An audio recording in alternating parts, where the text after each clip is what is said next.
So guys, आज की इस वीडियो के अंदर हम बात करने वाले हैं रस्किन बॉन्ड के chapter the night train at Deoli के इंपॉर्टेंट क्वेश्चन एंड आंसर्स के बारे में। यानी कि ऐसे क्वेश्चन जो कि आपके एग्जाम के अंदर 99% तक पूछे जाते हैं। और मैं आपको पहले ही क्लियर कर दूं कि ये जितने भी क्वेश्चन मैं आपके साथ यहाँ पे डिस्कस करूंगी, ये आपकी यूनिवर्सिटी एग्जाम्स के अंदर पहले पूछे जा चुके हैं, बार बार रिपीट हो रहे हैं। और इन्हीं क्वेश्चन को जो मैं आज आपके साथ में डिस्कस करने वाली हूँ, तो बिना टाइम वेस्ट किए शुरू करते हैं वीडियो को। और एक और बात, अगर आपने इस चैप्टर की समरी नहीं देखी है तो वो देख लो जाके। अगर मेरी समरी देखनी है तो डिस्क्रिप्शन बॉक्स में लिंक मिल जाएगा, कमेंट सेक्शन में भी पिन कर दूंगी। अगर किसी और की देखनी है तो देख लो, लेकिन समरी देखे बिना जो है आप जो है क्वेश्चन को सोल्व नहीं कर सकते, तो समरी देख लेना, ठीक है। अब सबसे पहला और सबसे इंपॉर्टेंट क्वेश्चन होता है किसी भी चैप्टर का, इसका नहीं हर चैप्टर का, उस चैप्टर की थीम। इस चैप्टर के अंदर ओवरऑल हुआ क्या है, किस चीज के ऊपर यहाँ पर बात की गई है। तो आपसे क्वेश्चन क्या पूछेगा, आपसे पूछ लिया जाए कि what is the theme of the story the night train at Deoli. अब अगर आपने जो है चैप्टर ही नहीं पढ़ा तो थीम कहाँ से बताओगे। तो यहाँ पर थीम क्या है। अब आप सोचो कि यहाँ पे हुआ क्या था, ओवरऑल क्या हुआ था चैप्टर के अंदर। लड़का है, वो जो है अपनी नानी दादी के घर पे जा रहा था, है ना। रास्ते में जो है ट्रेन में उसे एक लड़की दिखती है, और जैसे ही लड़की दिखती है तो वो उन दोनों के बीच में एक बॉन्ड बनता है ना। एक बॉन्ड क्रिएट होता है। अब वो आप चाहे कोई सा भी बॉन्ड मान लो, चाहे आप लव बोल लो, कुछ भी बोल लो, अट्रैक्शन बोल लो, लेकिन वो जो बॉन्ड एक दूसरे के बीच में उनके बीच में क्रिएट होता है, उससे वो क्या करते हैं, वो एक कनेक्शन फील करते हैं। तो यहाँ पर क्या बात हुई, यहाँ पर जो है एडोलसेंट इन्फैटुएशन हुआ, ठीक है। तो आप क्या लिखोगे, the night train at Deoli is a story of adolescent infatuation presented with a great sensitivity. ठीक है, यहाँ पे क्या हो रहा था, एक दूसरे के साथ में वो कनेक्शन फील करते हैं और इसी की वजह से जो है वो जो है एक दूसरे से बार बार मिलना चाहते हैं, ठीक है। तो ये चीज आपने लिख दी, आपको पता चल गया थीम क्या है चैप्टर की। अब आपसे पूछ ले कि who is the main character of night train at Deoli. Main character कौन है यहाँ पे, बताओ। वो जो लड़की थी जो बास्केट बेच रही थी, वो क्या है यहाँ पे, वो मेन कैरेक्टर है, क्योंकि स्टोरी जो है उसी के अराउंड रिवॉल्व होती है। तो आप ये भी कर सकते हो। और जितने भी क्वेश्चंस मैं आपको यहाँ पे बता रही हूँ, ये 2 मार्क में भी आ सकते हैं, और 16 मार्क में भी, और 8 मार्क में भी ये क्वेश्चन जो है आपसे पूछा जा सकता है, ठीक है। और इसी हिसाब से जो है मैं आपको कंटेंट जो है स्क्रीन के ऊपर प्रोवाइड करा रही हूँ, तो आप देख सकते हो। अब एक क्वेश्चन होता है कैरेक्टर स्केच के ऊपर।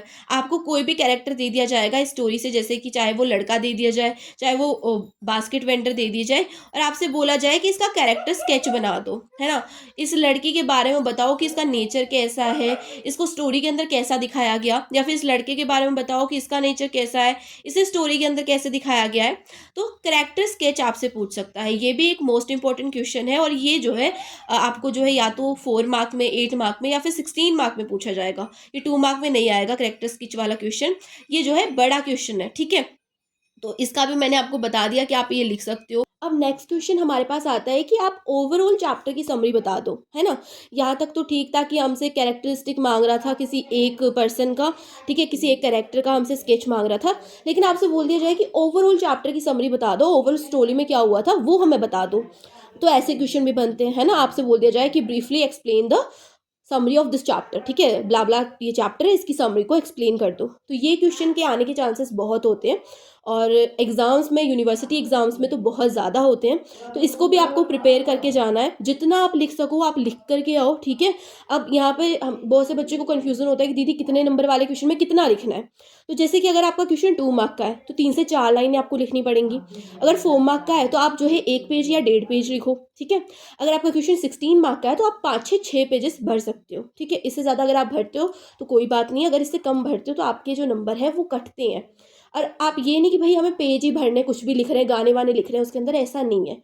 अगर आप जो है लिख रहे हो, जो कुछ भी लिख रहे हो आप, वो एकदम एक्यूरेट होना चाहिए। आप जो भी लिखो ढंग से लिखो, सोच समझ के लिखो। अब अगर आप ये सोचोगे ना कि भाई वो कौन सा पूरे पेपर को, पूरी कॉपी को चेक करते हैं, पूरे आंसर को कौन पढ़ता है, तो ऐसा नहीं है। इंग्लिश लिटरेचर में बहुत कम बच्चे हैं, ठीक है, लिटरेचर के बच्चे बहुत कम हैं, और वो जो है ध्यान से बारीकी से जो आपकी कॉपी को चेक करते हैं, ठीक है। तो ये आपको दिमाग में रख के ही जो है अपनी कॉपी के अंदर लिखना है। ये नहीं कि भाई जो मन में आ रहा है अड़ंग बड़ंग वो लिख रहे हो, ऐसा नहीं है। अगर आप कुछ लिख रहे हो तो वो एक्यूरेट लिखो, पूरी एक्यूरेसी के साथ लिखो। ज़्यादा फालतू की चीज़ें जो है क्वेश्चन के अंदर डालने की ज़रूरत नहीं है। तो ये जो कुछ क्वेश्चंस थे जो आपके इस चैप्टर से बन सकते हैं, बाकी जो है कुछ भी नहीं आएगा बाहर से, टेंशन लेने की ज़रूरत नहीं है। ये जो मैंने आपको 4 से 5 क्वेश्चन जो आपको बताए हैं, इनको प्रैक्टिस करो, इसके बाहर कहीं नहीं जाना है, ठीक है। और थोड़ा बहुत आप जो है रस्किन बॉन्ड के बारे में पढ़ लेना, कि वो कैसे थे, उन्होंने कौन-कौन से वर्क लिखे हैं, ये सब थोड़ा-सा पढ़ के जाना। बाकी जो है आपको इस चैप्टर से और कुछ भी करने की ज़रूरत नहीं है। तो होप सो आपको ये समझ में आया होगा, वीडियो अच्छी लगी होगी। अगर वीडियो अच्छी लगी है तो वीडियो को लाइक कर देना, चैनल को सब्सक्राइब कर लेना अगर अभी तक नहीं किया है, क्योंकि आपको आगे भी ऐसी और वीडियोज़ देखने को मिलेंगी। अगर आपको किसी और टॉपिक पे वीडियो चाहिए तो आप वो भी मुझे कमेंट सेक्शन में बता सकते हैं। तो बस मिलते हैं नेक्स्ट वीडियो में, तब तक के लिए bye bye, take care, keep watching, keep learning, love you all.